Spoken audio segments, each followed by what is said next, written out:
So I want to introduce Ken, our speaker. He is a well-known pastor here in the 80s and 90s. He's also a devoted volunteer for local organizations and as a Citizen of the Year recipient.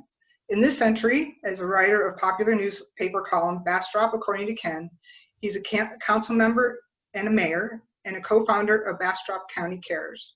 More importantly for today, he has served for nearly 40 years as our leading local historian, having written 3 volumes covering Bastrop County's early history and currently as chair of the Bastrop County Historical Commission. Ken, I'd like to give this to you. Let's see if I can figure out how to do that.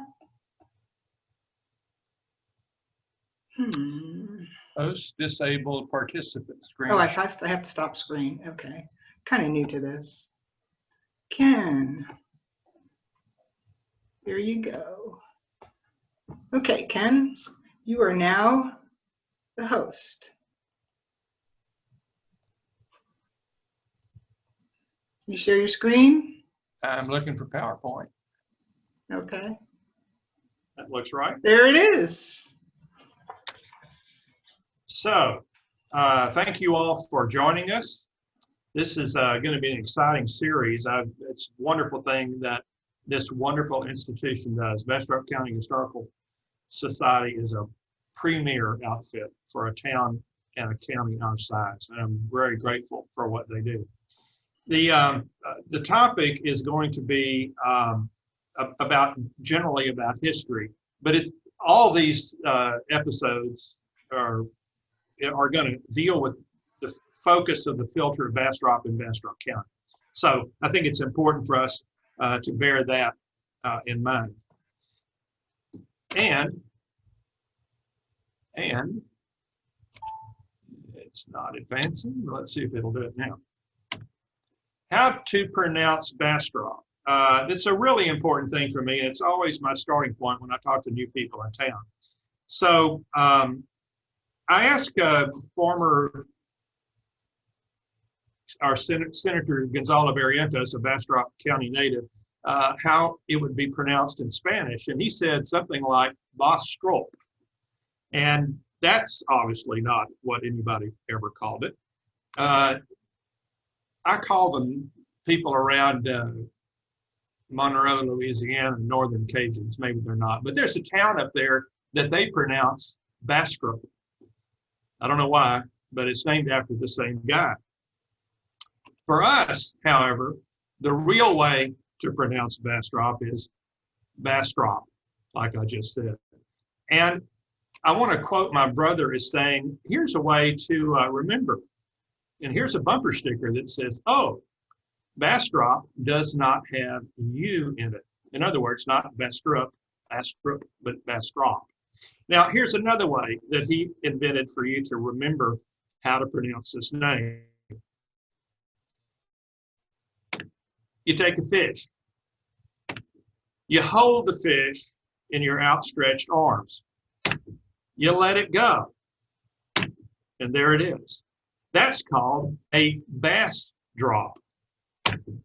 And if you can substitute a T for the D, you've got it. Bastrop, Bastrop. So please don't forget that. It's, old timers at least get upset when we hear people call us Bastrop. So my question for you is, to start with, is when does history begin? I know I can't talk to you right now, but I'm hoping you're saying yesterday. Our history isn't just 1832 or 1865 or 1950. It is everything in the past, and it all leads up to today.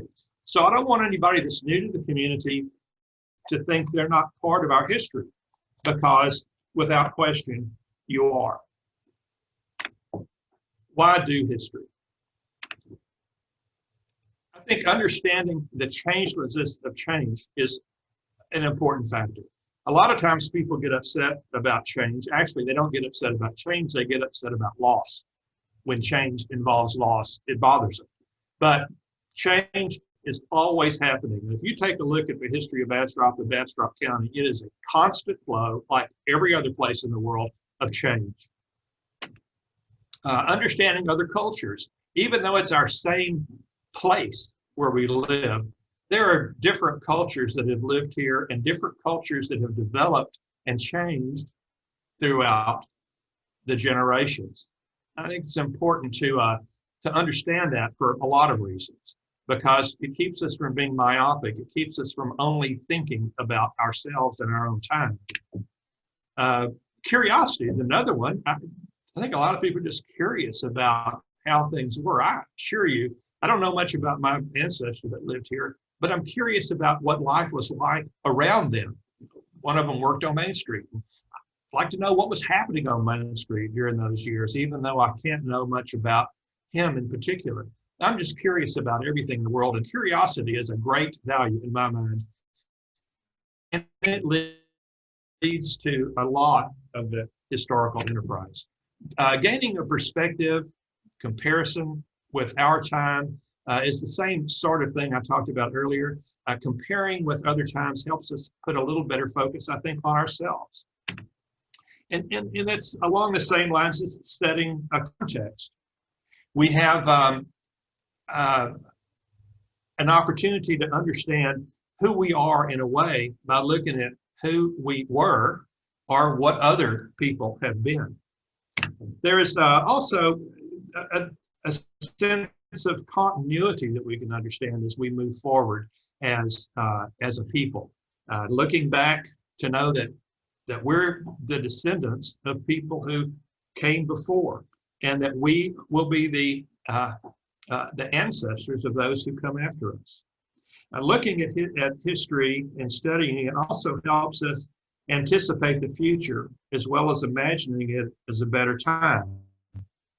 Providing for us resources to actually produce something better in the future if that's what we want, or maybe to refer back to a past reality that we want to recover. The thought of moral judgments bears a little thought. It's the real historians always say that you can't judge a past by current standards. Maybe not. I think we have to do a little of both. I was in a history class at the University of Texas once, and the Jewish professor said this sentence, and there was this theory figured out by these Nazi historians, and everybody in the room jumped, and he said, if it's the truth, it's the truth, even if it comes from the Nazis. Robert Lynn Batts, the person who grew up here, but he was a very racist person. And I think you have to filter that out, but I don't want to judge him completely by our standards. I want to read what he had to say and deal with it. Why do history continued? Entertainment. Who would not be entertained by John Wayne? And if you're a young person, he was just the hero of heroes in the 1950s and 60s, maybe up into the 70s. We can gain an understanding of the general setting of past periods, as I said, what our ancestors might have experienced, and maybe thinking about the Alamo might help us put in context a bit of where Texas came from. And there's a sense of discovering our communal and genealogical composition, our DNA. Do we have a DNA as a culture in this town and county? And I think studying that and trying to figure that out is really important, because I do think it helps us understand a bit of who and what we are, especially in a dynamic place like we live now, as things change and new people come in and add their perspectives and add a mix to the DNA. George Santayana is famous for saying, other people said it too, but those who cannot remember the past are condemned to repeat it. That's an important thing to figure out where we came from, what led up to today. But there's another famous truism that goes counter to Santayana, and that is those who cannot remember the past are condemned to repeat it. Well, that's backwards. I should have said the famous truism, and those who can remember the past are also condemned to repeat it, as opposed to Santana. Maybe we can learn from the past and change things and be better. Maybe we can't. That's where my famous realist is. This guy, William Faulkner, said, "The past is never dead. It's not even past." We can't kill the past, but we can really learn from it. I think the controversy lately over the Confederate monument on the courthouse grounds is a good example. For whatever reason, whatever they do with it, whatever happens to it, it stands for something in our past, for good or bad. And I think the community is deciding mostly bad. But with it there, it reminds us of where we came from. And we can tear down the statue, the monument, but the reality is still going to be there of what it stood for. And we don't want to lose track of that, because we don't want to repeat some of those bad actions, for sure. So I get asked often when I make talks what resources that I use. They're available to anybody, but certainly most of what I list is going to be beyond an average person. But just going to tell you very quickly the kind of stuff that I use. Bastrop County Courthouse is a good thing, but I've got somewhere there's a picture of the advertiser. The Bastrop Advertiser is the premier source for us in our historical research. Courthouse and City Hall are also full of all kind of wonderful things. The courthouse has deed records, commissioner's court minutes, probate records, district court records, trials and indictments. Here's the great Rose Peach, our county clerk, looking at some of the wonderful documents that are in, and you can see that's just one tiny little portion in the backdrop there. She's reading one of the volumes from deed records, probably. On the right are some documents from, I can't see the date, but I think it's the early 1830s from the probate court minutes. The city council minutes give us a good idea of what's going on in past times. We're missing a few of the volumes, but mostly things that mattered most to the city got recorded in the course of the meetings of the city council, and of course continue through now, including last Tuesday when they had a meeting. Cemeteries are great places to find out information, especially about individuals, of course. Robbie Sanders is the queen of cemeteries, the cemetery in Bastrop, and the Bastrop County Historical Commission has a great collection of information about cemeteries in the county. The archives here at the Bastrop County Historical Society is a treasure trove of information of stuff that has been put together over 60 or 70 years. Carol is our research library manager and an extraordinary researcher. All kind of cool stuff down there. This is one of our volunteers, Diane Mills, who comes in and helps process information for us so that we can get it on a computer versus somebody's hen scratch like mine. Oh, there's Diane's name. There you go. Also, McDade, Elgin, Smithville, Rockney, other places have such facilities and archives, and they're very valuable to us as well. At the Bastrop County Historical Society, we've been engaging in an oral history project, which got delayed by the coronavirus. But here's some of the people that we've interviewed. You can see we're starting with older people because people like me, we're not going to be around all that much longer, and you need to get us while we can. I'd love to have oral histories from anybody from about 1889, which I'm working on right now, but there is no such thing. But somebody will come along 50 years from now and listen to those and say, oh my gosh, I can hardly believe that was the case.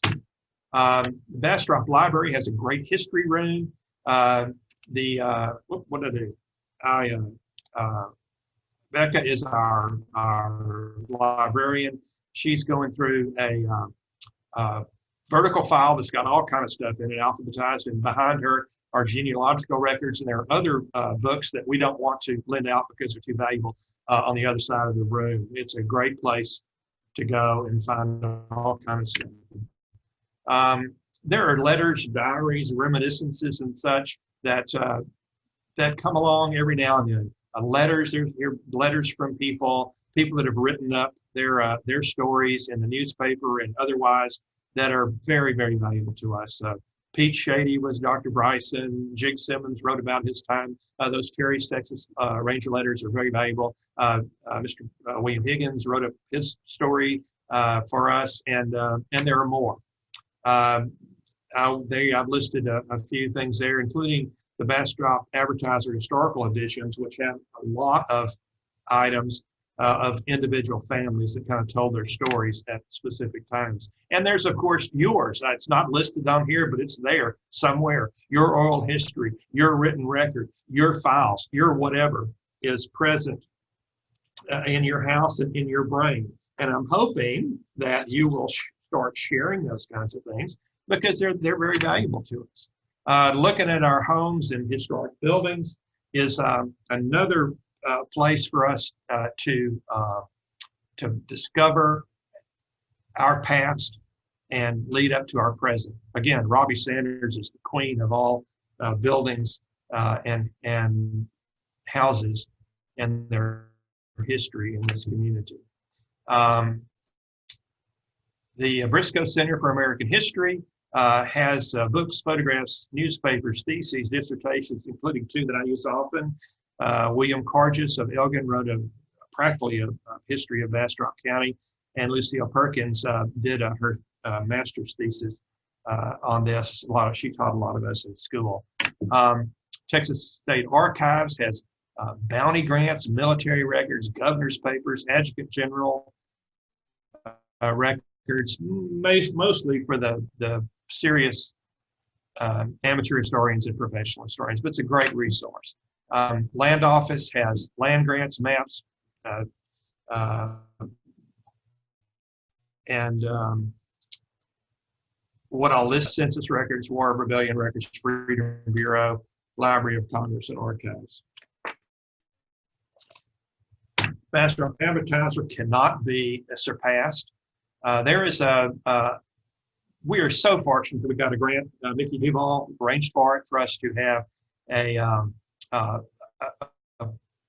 project that took our microfilm of the Bastrop Advertisers and put them on a outfit. It's called the Portal to Texas History. Check with me if you want to get on there, but you can read online and search a word, a name, or whatever on this thing, and it's extraordinarily valuable. Portal to Texas History, ask me about it. Other stuff like some of y'all have the bird's eye view of Bastrop, 1887. I don't know, and it shows every building in the area that it covers, what it's made out of, and so forth. There's quite a number of those. Those are also online if you want to look at. The Handbook of Texas is another extraordinary resource, and it is online. You can find all kinds of stuff.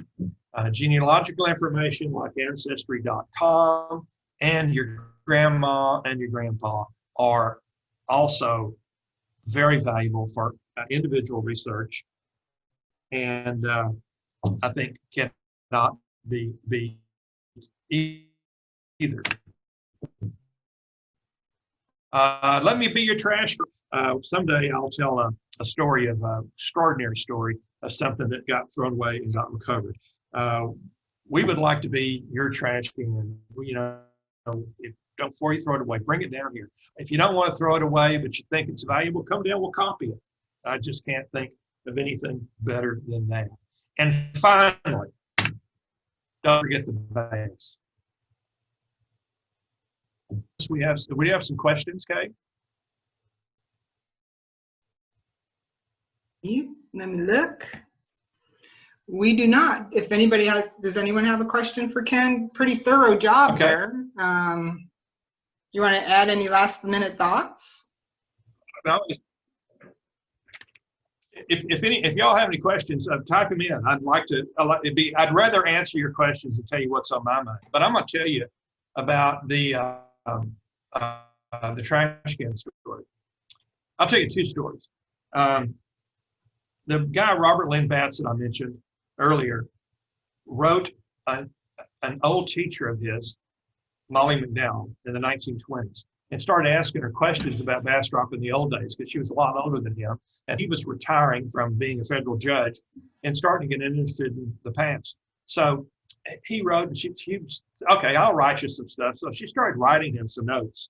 And in the course of that, she eventually wrote what became a thing called Little Journey Down Memory's Hall. And that got published in a little bit different form as the Memoirs of Molly McDowell. An extraordinarily helpful book for the years that she lived in Bastrop from the 1840s until the late 1800s. She, in the course of one of her conversations, and all this stuff is at the Briscoe History Center, her correspondence with Batts and Batts papers. And so she writes Batts and says, I don't know, Robert, I got these letters I saved from my brother. And I don't know if anybody want them or not, but I could send them to you and you can give them to the university. These were Civil War letters, a whole bunch of them written by her brother who died in 1864, and she saved them because he didn't come home. And she didn't know if they were worth anything. They became a primary source for that unit and for that part of the war, and have been used in many, many books. And she didn't know if it was worth anything. And then she said, oh, I've also got this diary that Daddy wrote. Okay, Daddy was James Nicholson, who in 1839 came to Bastrop and started keeping a diary. He was on the ground in Austin when they were just building Austin, and he reported on that. And it's one of the most important recollections of that period and descriptions of that period. And she didn't know if she should throw it away or not. And so luckily, she sent it to Judge Batts, and he gave it to the University of Texas. And now it's in the permanent collection, and it's very, very valuable. Another one is. So I do have a question. Let me stop. I'm going to stop and give you questions. Yeah. Okay. So Marie is asking. She's interested in the handmade tombstones in the Mexican cemetery, the Phelan Cemetery, and the Elgin Cemetery. They were obviously done by the same person during the 30s. More or less. Has anyone looked into that? They're really cool. They were lovely at one time. Do you have any information on that? We'll put that down. We'll put that down to look into. I can't answer that. That's a great question, and I'll refer that to the Cemetery Committee of the Bastrop County Historical Commission, and we'll see if we can get an answer for you. That's and a good post idea. It somewhere or talk about it in the time. Okay. Piece. Thank you. Also, Molly's asking, Molly McClure is asking you, Molly McClure is asking for the Portal to Texas history information on access and how to contact you. Could you click to the next slide, Ken, with your contact information? Molly, you can contact me here, and call me or whatever, and I'll talk you through it. You can get on your computer and I'll talk. It's pretty easy, especially for a bright person like you. You'll get a lot out of it. So call me after this is over or whenever you want to, and I'll talk you through it. And that goes for anybody. Well, if we have no more, Kay was about to say at some point that please call me, contact me after this with anything else. Sometimes introverts don't like to ask questions in public, and we can talk privately. Or you think of something later on. I want to be a resource for you. This is one way I can help the Bastrop County Historical Society, and I want to do that. Go ahead. Lastly, I just want you to share with folks the next one, which you will be doing, the next one, which will actually dive into the history of Bastrop. Could you share what the next one will be in next month in September on the third Thursday? Yeah, unless you want to let me tell another story since we have 5 minutes left. Well, why don't you say first what you're going to do and then tell your story? Actually, we have 4 minutes left. What I think this is going to depend on, is case management. But I think she's asked me to do an initial one. And so the idea will be to deal with the foundations of Bastrop as a civilization. I probably won't talk a lot about Native Americans who lived around here.